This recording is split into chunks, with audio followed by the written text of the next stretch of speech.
ओम शांति। आज 29 अप्रैल 2024 के बाबा के अनमोल मधुर महावाक्य सुनेंगे। आज की मुरली में बाबा हम बच्चों को अपनी स्थिति को बेहद में रखने की प्रेरणा दे रहे हैं। बाबा कहे, बच्चे, एक है हद, दूसरा है बेहद।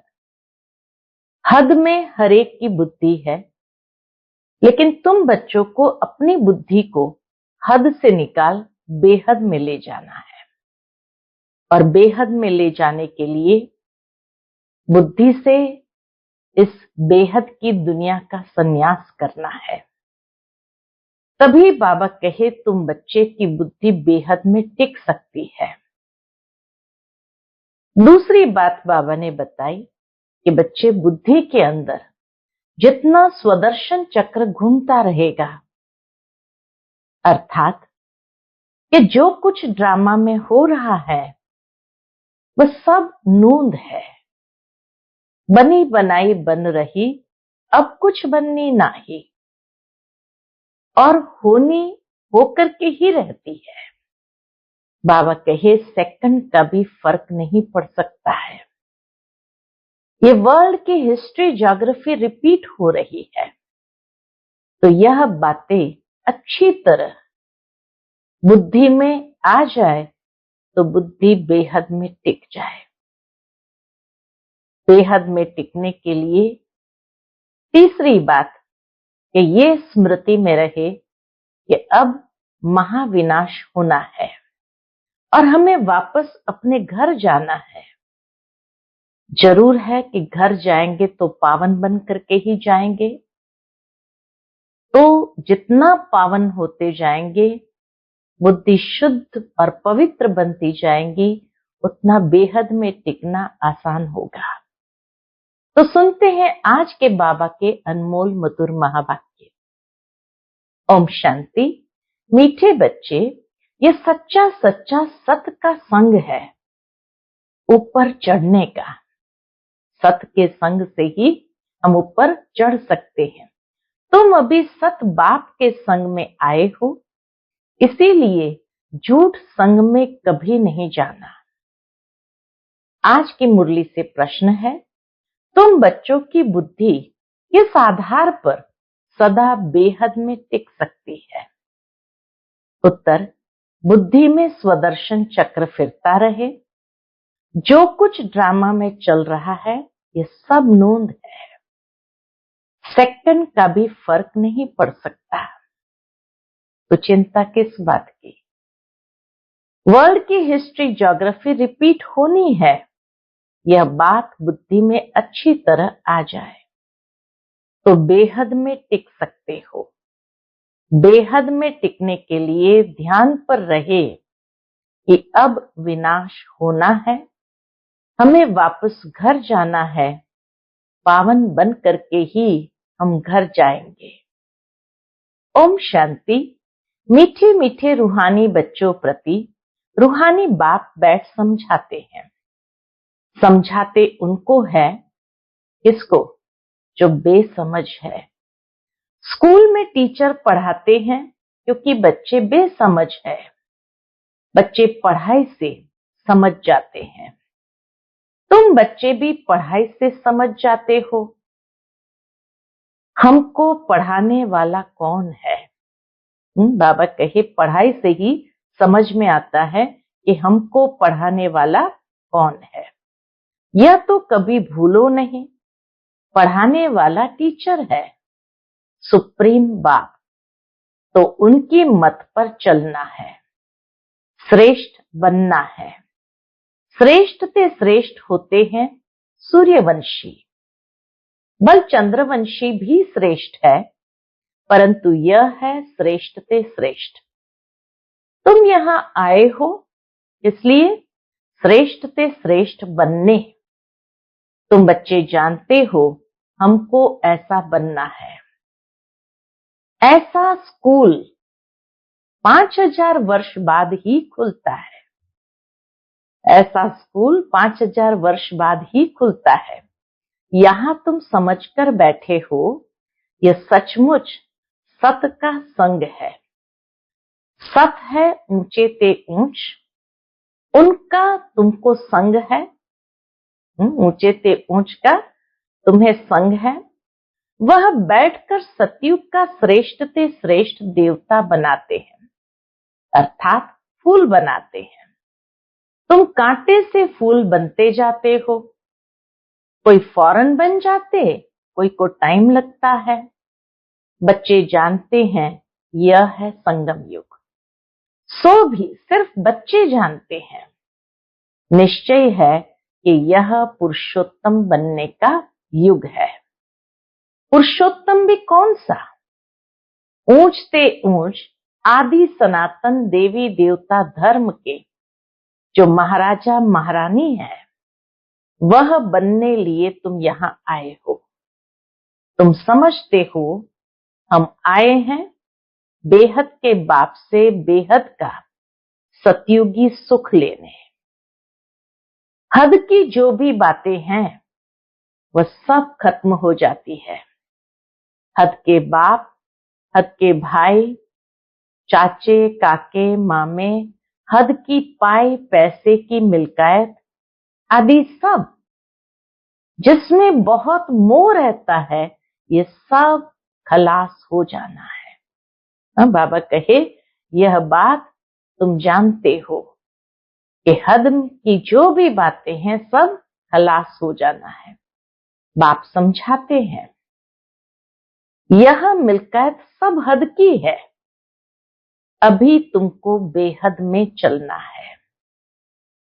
बेहद मिल्कियत प्राप्त करने के लिए तुम यहां आए हो। और तो सब है हद की चीजें।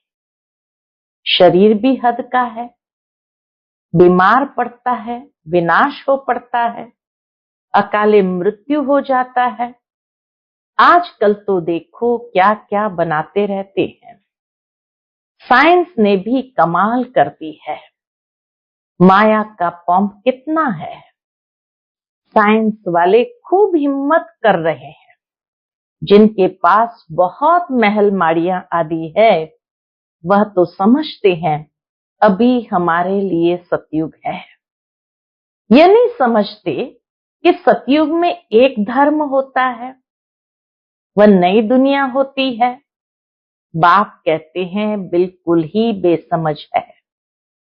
तुम कितने समझदार बनते हो। ऊपर चढ़ते हो, फिर सीढ़ी नीचे उतरते हो। सतयुग में तुम समझदार थे।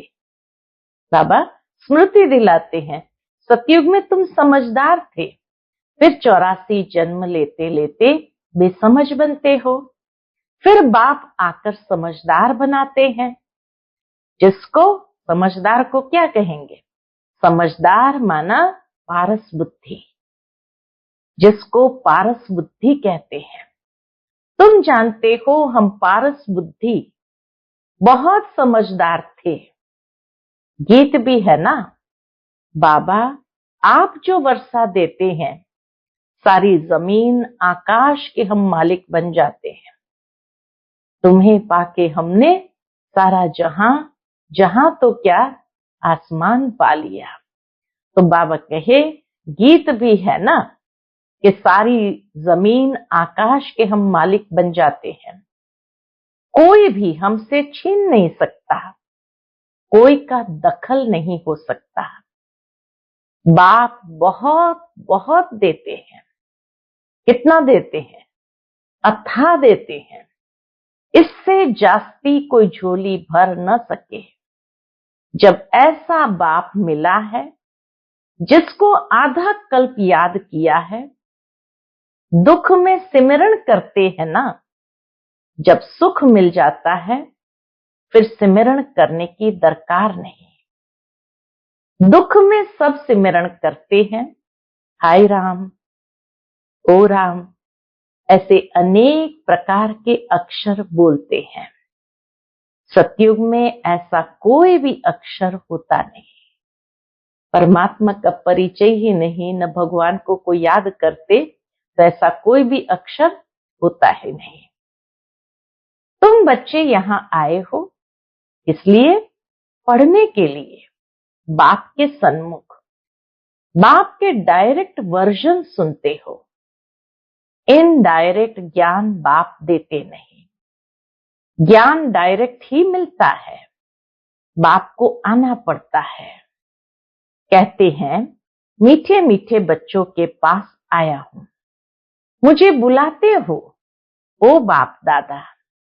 बाप भी रिस्पॉन्स करते हैं, ओ बच्चे अब मुझे अच्छी रीति याद करो, भूलो नहीं, माया के विघ्न तो अनेक आएंगे, तुम्हारी पढ़ाई छुड़ाए तुमको देह अभिमान में लाएंगे, इसलिए खबरदार रहो।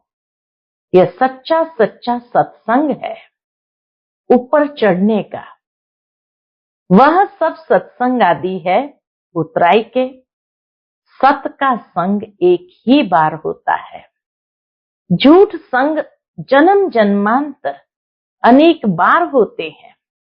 बाप बच्चों को कहते हैं यह तुम्हारा अंतिम जन्म है, अब वहां चलना है जहां कोई अप्राप्त वस्तु नहीं होती, जिसके लिए ही तुम पुरुषार्थ कर रहे हो। यह जो बाबा कहते हैं यह तो तुम अभी सुनते हो, वहां ये कुछ भी पता नहीं पड़ेगा। अभी तुम कहां जाते हो? अपने सुखधाम।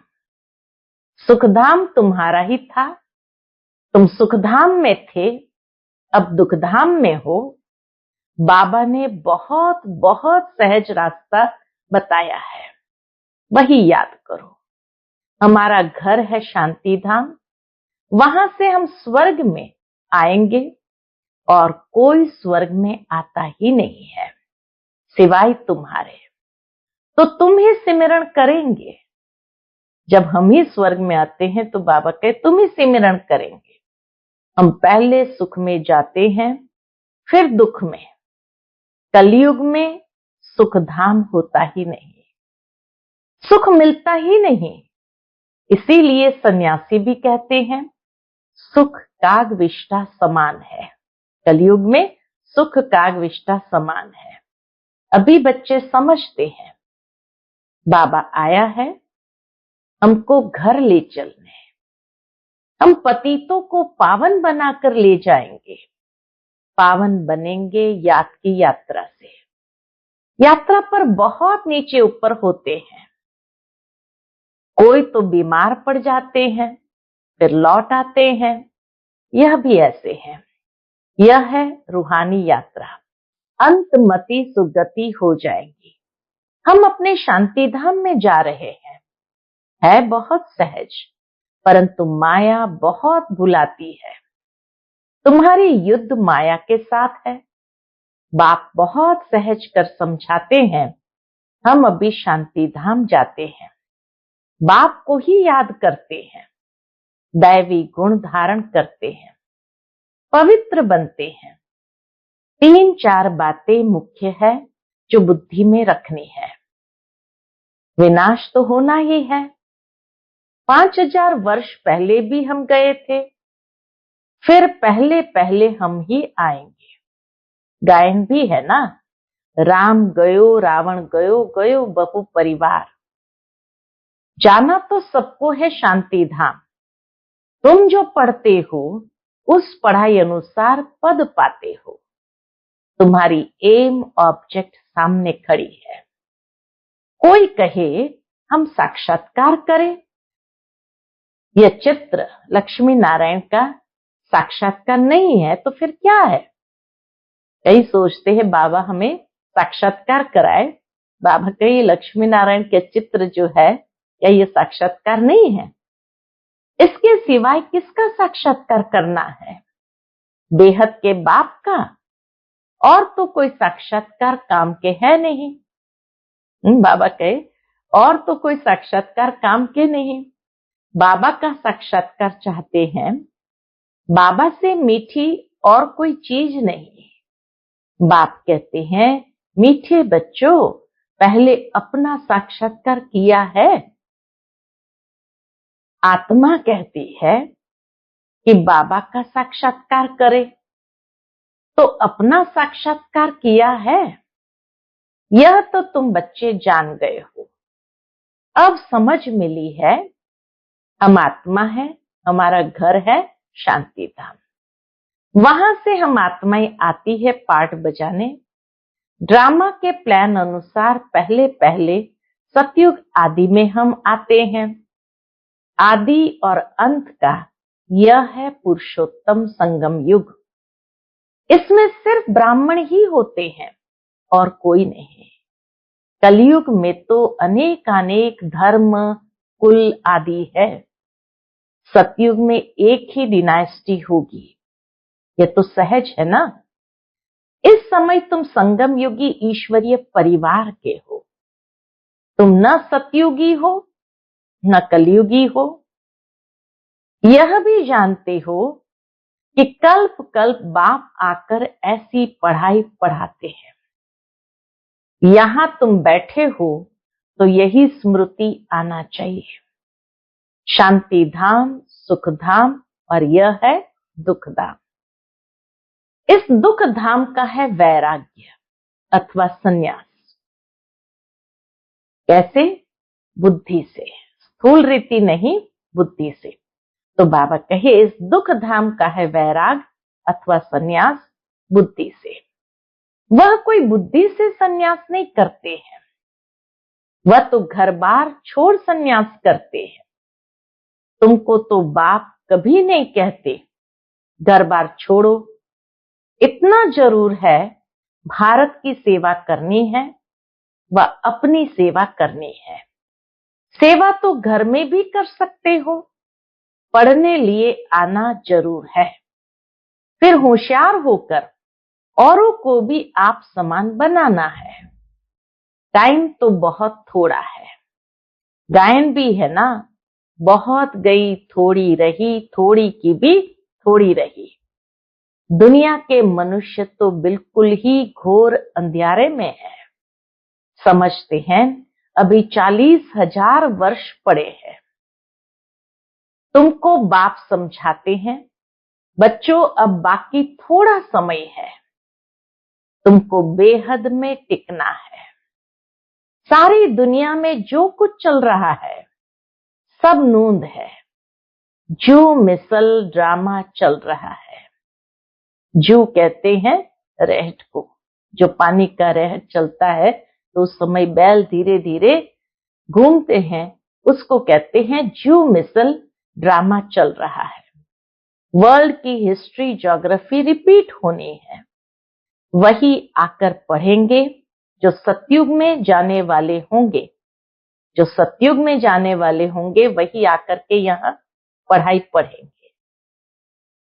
अनेक बार तुमने पढ़ा है, तुम अपना स्वर्ग स्थापन करते हो श्रीमत पर।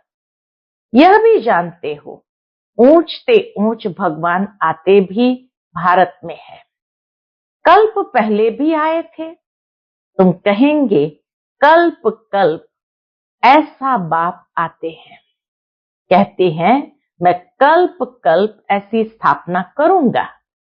विनाश भी तुम देखते हो। तुम्हारी बुद्धि में सब बैठता जाता है। स्थापना, विनाश और पालना का कर्तव्य कैसे होता है तुम जानते हो। फिर औरों को समझाना है। आगे नहीं जानते थे। बाप को जानने से बाप द्वारा तुम सब कुछ जान जाते हो। वर्ल्ड की हिस्ट्री ज्योग्राफी यथार्थ रीति से तुम जानते हो। मनुष्य कैसे तमो प्रधान से सतो प्रधान बनते हैं, यह बाप तुमको समझा रहे हैं। तुमको फिर औरों को समझाना है। तुम बच्चे अभी पारस बुद्धि बन रहे हो। सतयुग में होती ही है पारस बुद्धि। यह है पुरुषोत्तम संगम युग। इनको गीता एपिसोड कहा जाता है। जब तुम पत्थर बुद्धि से पारस बुद्धि बनते हो, गीता सुनाने वाला तो भगवान खुद है, मनुष्य नहीं सुनाते हैं। बाबा कहे ये गीता एपिसोड, यही समय को कहा जाता जबकि तुम पत्थर बुद्धि से पारस बुद्धि यानी बेसमझ से समझदार बनते हो। गीता सुनाने वाला तो भगवान खुद है, मनुष्य नहीं सुनाते। तुम आत्माएं सुनती हो, फिर औरों को सुनाती हो। इसको कहा जाता है रूहानी नॉलेज, जो रूहानी भाइयों को सुनाते हो। वृद्धि को पाते रहते हैं। तुम जानते हो बाबा आकर के सूर्यवंशी चंद्रवंशी डिनास्टी स्थापन करते हैं। इसके द्वारा ब्रह्मा मुख वंशावली ब्राह्मण कुल भूषणों द्वारा बाप श्रीमत देते हैं। ये समझने की बात है, दिल पर नोट करना है। ये तो बहुत सहज है। यह है दुखधाम, अभी हमको घर जाना है। कलयुग के बाद है सतयुग। बात तो बहुत छोटी और सहज है। भल तुम न पढ़े हो तो भी कोई हर्जा नहीं है। जरूरी नहीं कि ज्ञान समझने के लिए पढ़े लिखे ही होना चाहिए। जो पढ़ना जानते हैं उनसे फिर सुनना चाहिए। शिव बाबा है सब आत्माओं का बाप। अभी उनसे वर्षा लेना है। बाप पर निश्चय करेंगे तो स्वर्ग का वर्षा मिलेगा। अंदर में भी अजपा जाप चलता रहे। शिव बाबा से बेहद सुख स्वर्ग का वर्षा मिल रहा है। शिव बाबा से हमको बेहद सुख स्वर्ग का वर्षा मिल रहा है। इसलिए शिव बाबा को जरूर याद करना है। सबको हक है बेहद के बाप से वर्षा लेने का। जैसे हद का बर्थराइट मिलता है, वैसे यह फिर है बेहद का। शिव बाबा से तुमको सारे विश्व का राज्य मिलता है। छोटे छोटे बच्चों को भी यह समझाना चाहिए। हर एक आत्मा का हक है बाप से बर्थराइट लेने का। कल्प कल्प लेते भी जरूर है। तुम वर्षा लेते हो जीवन मुक्ति का। जिनको मुक्ति का वर्षा मिलता है वह भी जीवन मुक्ति में आते जरूर है। पहले तो मुक्ति में ही जाना है, मुक्ति के बाद फिर जीवन मुक्ति में आते जरूर है। पहला जन्म तो सुख का ही होता है। अगर द्वापर में भी आए, कलयुग में भी आए, तो भी पहला जन्म तो सुख का ही होता है। तुम्हारा यह है 84वां जन्म। ये नॉलेज सारी तुम्हारी बुद्धि में रहनी चाहिए। बेहद का बाप हमको पढ़ाते हैं, ये भूलो मत। ये हमको पढ़ाने वाला कौन है? बेहद का बाप। देहधारी कभी ज्ञान दे न सके, उसमें रूहानी ज्ञान होता नहीं। तुमको समझाया जाता है भाई भाई समझो। जो भी मनुष्य मात्र है और किसको भी ये शिक्षा नहीं मिलती है। बल गीता भी सुनाते हैं कि भगवान वाच काम महाशत्रु है, इन पर जीत पाने से तुम जगत जीत बनेंगे, परंतु समझते नहीं। अब भगवान तो है ट्रुथ, सत्य। कहते ना ईश्वर सत्य है। देवता भी भगवान से ट्रुथ सीखे। देवताएं भी भगवान से सत्य सीखे हैं। श्री कृष्ण ने भी ये पद कहां से पाया? लक्ष्मी नारायण कहां से बने? क्या कर्म किया? कोई बता सकेंगे? अब तुम ही जानते हो। निराकार बाप ने उन्हों को ऐसे कर्म सिखाया ब्रह्मा बाप द्वारा। ये सृष्टि है ना। अभी तुम हो प्रजापिता ब्रह्मा कुमार कुमारियां। तुम्हारे पास नॉलेज है रूहानी बाप की। तुम समझते हो हम भगवान को जान गए हैं। ऊंचते ऊंच व निराकार है, उसका साकार रूप नहीं। बाकी जो भी देखते हो वह साकार है। मंदिरों में भी लिंग देखते हो, अर्थात उनको शरीर नहीं। ऐसे नहीं कि वह नाम रूप से न्यारा है। हाँ, और सब देहधारियों के नाम पढ़ते हैं, जन्म पत्री है। शिव बाबा तो है निराकार, उनकी जन्म पत्री नहीं है। श्री कृष्ण की है नंबर 1। शिव जयंती भी मनाते हैं। शिव बाबा है निराकार कल्याणकारी। बाप आते हैं तो जरूर वर्षा देंगे। उनका नाम शिव है। वह बाप, टीचर, सतगुरु तीनों ही एक है। कितना अच्छी रीति पढ़ाते हैं। बाबा आकर के हम बच्चों को कितना अच्छी रीति पढ़ाते हैं। अच्छा, मीठे मीठे सिकिलते बच्चों प्रति माता पिता बाप दादा का याद प्यार और गुड मॉर्निंग। रूहानी बाप की रूहानी बच्चों को नमस्ते। हम सभी रूहानी बच्चों की रूहानी माता पिता बाप दादा को याद प्यार, गुड मॉर्निंग और नमस्ते। नमस्ते। शुक्रिया बाबा, शुक्रिया। आज की मुरली से धारणा के लिए मुख्य सार है। पहली पॉइंट, इस दुख धाम का बुद्धि से संन्यास कर शांति धाम और सुख धाम स्मृति में रखना है। भारत की व अपनी सच्ची सेवा करनी है। सबको रूहानी नॉलेज सुनानी है। दूसरी पॉइंट, अपना सतयुगी जन्म सिद्ध अधिकार लेने के लिए एक बाप में पूरा निश्चय रखना है। अंदर से अजपा जाप करते रहना है। पढ़ाई रोज जरूर पढ़नी है। आज का बाप दादा का मधुर वरदान हम बच्चों के प्रति है। सर्व संबंधों की अनुभूति के साथ प्राप्तियों की खुशी का अनुभव करने वाले तृप्त आत्मा भव। सर्व संबंधों की अनुभूति के साथ प्राप्तियों की खुशी का अनुभव करने वाले तृप्त आत्मा भव। जो सच्चे आशिक है वह हर परिस्थिति में, हर कर्म में सदा प्राप्ति की खुशी में रहते हैं। कई बच्चे अनुभूति करते हैं कि हाँ, वह मेरा बाप है, साजन है, बच्चा है, लेकिन प्राप्ति जितनी चाहते हैं उतनी नहीं होती। तो अनुभूति के साथ सर्व संबंधों द्वारा प्राप्ति की महसूसता हो। ऐसे प्राप्ति और अनुभूति करने वाले सदा तृप्त रहते हैं। उन्हें कोई भी चीज की अप्राप्ति नहीं लगती। जहां प्राप्ति है वहां तृप्ति जरूर हो। जहां प्राप्ति है वहां तृप्ति जरूर है।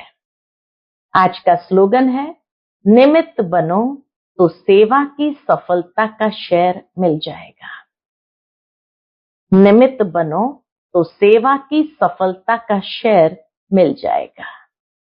जब कोई भी कार्य निमित्त समझते हुए करते हैं, अर्थात वहां निर्माणता होती है, और निर्माणता के कारण जो सेवा करते हैं वहां सफलता अवश्य प्राप्त होती ही है। जहां ईगो है वहां सफलता हो ही नहीं सकती। मैंपन का भाव आया तो मैंपन कहां तक सफलता दिलाता है? जहां करण करावनहार बाबा है, ये स्मृति रहती है तो सफलता हुई पड़ी है। अच्छा, ओम शांति।